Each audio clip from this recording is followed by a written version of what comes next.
بسم اللہ الرحمن الرحیم۔ شب قدر کے فضائل بیان کیے جاتے ہیں۔ اللہ تعالیٰ نے فرمایا ہے انا انزلناہ فی لیلۃ القدر۔ قرآن پاک نازل کرنے سے اس طرف اشارہ ہے کہ اللہ تعالیٰ نے لوح محفوظ سے آسمان دنیا پر لکھنے والے فرشتوں کے پاس قرآن مجید بھیجا۔ بس قرآن مجید کا جتنا حصہ پورے سال میں بحکم الہی جبرائیل علیہ السلام رسول اللہ صلی اللہ علیہ وسلم کے پاس لے کر آتے تھے، اتنا حصہ پہلے ہی سے شب قدر میں آسمان دنیا پر نازل ہو جاتا تھا، یہاں تک کہ پورا قرآن پاک شب قدر میں ماہ رمضان کے اندر لوح محفوظ سے آسمان دنیا پر نازل کر دیا گیا۔ حضرت ابن عباس رضی اللہ تعالیٰ عنہ نے اور دوسرے مفسرین نے اس آیت کی تفسیر بیان فرمائی ہے کہ مراد یہ ہے کہ انا انزلنا فی لیلۃ القدر، کہ ہم نے یہ صورت اور پورا قرآن جبرائیل علیہ السلام کی وساطت سے لکھنے والے فرشتے کے پاس شب قدر اتارا، اور اس کے بعد رسول اللہ صلی اللہ علیہ وسلم پر تھوڑا تھوڑا 23 سال کی مدت میں مختلف ایام و اوقات اور مختلف مہینوں میں حسب ضرورت اترتا رہا۔ لیلۃ القدر یعنی عظمت والی، یا بقول بعض کے فیصلے والی رات ہے۔ لیلۃ القدر تعظیماً کہا گیا ہے، یا اس لیے کہا گیا ہے کہ آئندہ سال تک ہونے والے تمام واقعات کو اللہ تعالیٰ اس رات میں مقدر کر دیتا ہے۔ مقدر کرنے سے مراد مقرر کر دینا ہے۔ وما ادراک ما لیلۃ القدر، یعنی اے محمد صلی اللہ علیہ وسلم، اگر اللہ تعالیٰ آپ کو شب قدر کی عظمت نہ بتاتا تو آپ کو کیسے معلوم ہوتی؟ قرآن مجید میں جہاں بھی وما ادراک آیا ہے تو اللہ تعالیٰ نے اپنے پیغمبر کو اس چیز کی اطلاع دے دی ہے، اور جہاں وما یدریک آیا ہے تو اللہ تعالیٰ نہ اس کی اطلاع دی ہے نہ علم دیا ہے۔ جیسے فرمایا وما یدریک لعل الساعۃ تکون قریبا، یعنی قیامت کا دن قیامت کا دن رسول اللہ صلی اللہ علیہ وسلم پر منکشف نہیں ہوا۔ لیلۃ القدر سے مراد ہے عظمت والی رات۔ بعض لوگ کہتے ہیں یہ وہی رات ہے جس کے متعلق فرمایا گیا ہے اس آیت میں انا انزلناہ فی لیلۃ مبارکۃ انا کنا منذرین فیہا یفرق کل امر حکیم، یعنی ہم نے قرآن مجید برکت والی رات میں اتارا، ہم ہی ڈرانے والے ہیں، اسی رات میں تمام پر حکمت فیصلے کیے جاتے ہیں۔ لیلۃ القدر خیر من الف شہر، یعنی شب قدر میں عمل کرنا ان 1000 مہینوں کے عمل سے بہتر ہے جن میں شب قدر نہ ہو۔ کہتے ہیں کہ صحابہ کرام کو اس آیت سے جتنی خوشی ہوئی اتنی خوشی کسی چیز سے نہیں ہوئی۔ واقعہ یہ ہوا کہ ایک روز رسول اللہ صلی اللہ علیہ وسلم نے صحابہ کرام کے سامنے بنی اسرائیل میں سے 4 آدمیوں کا، جن میں حضرت ایوب، حضرت زکریا، حضرت حزقیل اور یوشع بن نون علیہ السلام کا تذکرہ فرمایا، اور فرمایا کہ انہوں نے 80 برس تک اللہ تعالیٰ کی عبادت کی اور کبھی لمحہ بھر بھی نافرمانی نہیں کی۔ ان 4 بندوں نے، صحابہ کرام کو یہ بات سن کر تعجب ہوا۔ ان کے پاس جبرائیل علیہ السلام آ گئے حضور پاک صلی اللہ علیہ وسلم کے پاس، اور کہنے لگے کہ محمد صلی اللہ علیہ وسلم، آپ کو اور آپ کے رفیقوں کو یہ سن کر تعجب ہوا کہ ان لوگوں نے 80 برس عبادت کی اور لمحہ بھر کے لیے بھی اللہ تعالیٰ کی نافرمانی نہیں کی۔ اللہ تعالیٰ نے تو آپ پر اس سے بھی بہتر حکم نازل فرمایا ہے۔ اس کے بعد حضرت جبرائیل علیہ السلام نے سورۃ انا انزلناہ فی لیلۃ القدر پڑھی، اور کہنے لگے کہ جس چیز پر آپ کو تعجب ہوا تھا یہ اس سے بھی افضل ہے۔ حضور اقدس صلی اللہ علیہ وسلم یہ بات سن کر خوش ہو گئے۔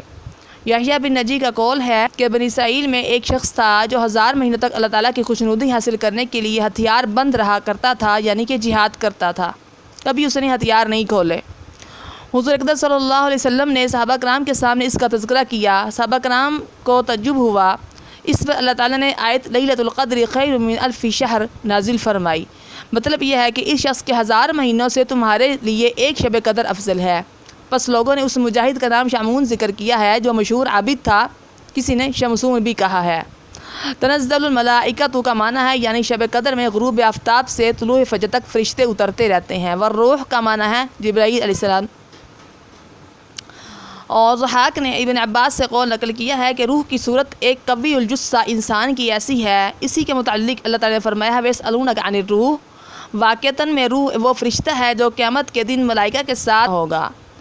اور مقاتل کا قول ہے کہ اللہ تعالیٰ کے نزدیک روح اشرف الملائکہ ہے۔ بعض لوگ کہتے ہیں کہ روح ایک فرشتہ ہے جس کی شکل آدمی کی جیسی اور باقی جسم فرشتوں کے جسم کی طرح ہے، تمام مخلوق سے بڑا ہے، عرش کے پاس ٹھہرا ہوا ہے، تمام ملائکہ ایک صف میں ہوتے ہیں اور وہ تنہا ایک صف میں کھڑا ہوتا ہے۔ اسی کے بارے میں اللہ تعالیٰ فرماتے ہیں یوم یقوم الروح والملائکۃ، جس دن کھڑے ہوں گے روح اور فرشتے صفیں باندھ کر۔ فیہا بإذن ربہم من کل امر، یعنی شب قدر میں فرشتے اترتے ہیں اپنے رب کے حکم سے اور ہر امر سے، یعنی ہر بھلائی کے ساتھ۔ سلام ہی حتی مطلع الفجر، یعنی وہ رات سلامتی والی ہے، نہ اس میں کوئی بیماری پیدا ہوتی ہے، نہ کاہنوں کی کہانت کسی جادوگر کا جادو اس رات کو نہیں چلتا۔ حتی مطلع الفجر، طلوع فجر تک یا طلوع فجر کے مقام تک۔ اگر مطلع کا لام مقام طلوع مراد ہوگا۔ سلام کا معنی یہ بھی کہا گیا ہے کہ زمین کے رہنے والے اہل ایمان کو ملائکہ کی طرف سے سلام ہوتا ہے، یعنی فجر نکلنے تک فرشتے سلام سلام کہتے رہتے ہیں۔ تو شب قدر جو ہے وہ رمضان کی آخری دہائی میں، آخری عشرے میں تلاش کرنی چاہیے۔ زیادہ باوثوق اور پکی رائے جو ہے وہ 27ویں شب کی ہے۔ امام مالک کے نزدیک تعین کے ساتھ کوئی رات باوثوق نہیں ہے، آخری عشرے کی سب راتیں ان کے نزدیک برابر ہیں، اور امام شافعی کے نزدیک 21ویں شب جو ہے اس پر زیادہ بھروسہ کیا جا سکتا ہے، اور بعض نے 29ویں رات کو شب قدر کہا ہے۔ ام المؤمنین حضرت عائشہ رضی اللہ تعالی عنہ کا یہی مسلک تھا۔ حضرت ابو بردہ اسلمی 23ویں شب کے قائل تھے، اور حضرت ابو ذر اور حسن بصری رحمۃ اللہ علیہ نے 25ویں رات بتائی ہے۔ حضرت بلال رضی اللہ تعالیٰ عنہ نے نبی کریم صلی اللہ علیہ وسلم کے ارشاد نقل کیا کہ 24ویں رات لیلۃ القدر ہے، اور حضور صلی اللہ علیہ وسلم نے فرمایا مجھے ایسا معلوم ہوتا ہے کہ تم لوگوں کے خواب 27ویں شب کے متعلق متواتر ہیں، اس سے جو شخص شب قدر کی جستجو کرے وہ 27ویں رات کو کرے۔ یہ بھی فرمایا گیا کہ ابن عباس رضی اللہ تعالیٰ عنہ نے حضور عمر فاروق رضی اللہ تعالیٰ عنہ سے فرمایا کہ میں نے طاق عددوں پر غور کیا تو 7 سے زیادہ لائق اعتماد کسی دوسرے طاق عدد کو نہیں پایا۔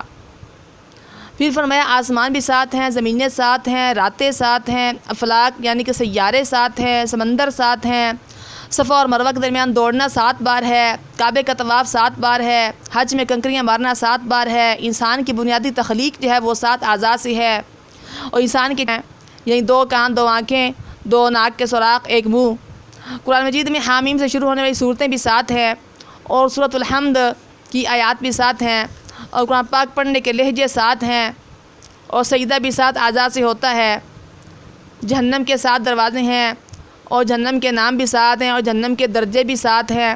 اصحاب کہف بھی 7 تھے۔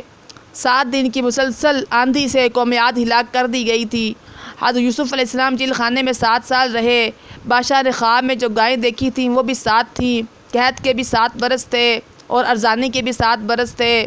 5 نمازوں کی 17 رکعات ہیں۔ اللہ تعالیٰ نے فرمایا ہے وَسَبْعَةٍ إِذَا رَجَعْتُمْ، جب حج سے فارغ ہو کر لوٹو تو 7 روزے رکھو۔ نسبی عورتیں بھی 7، اور سسرال کی عورتیں بھی 7 ہی حرام ہیں۔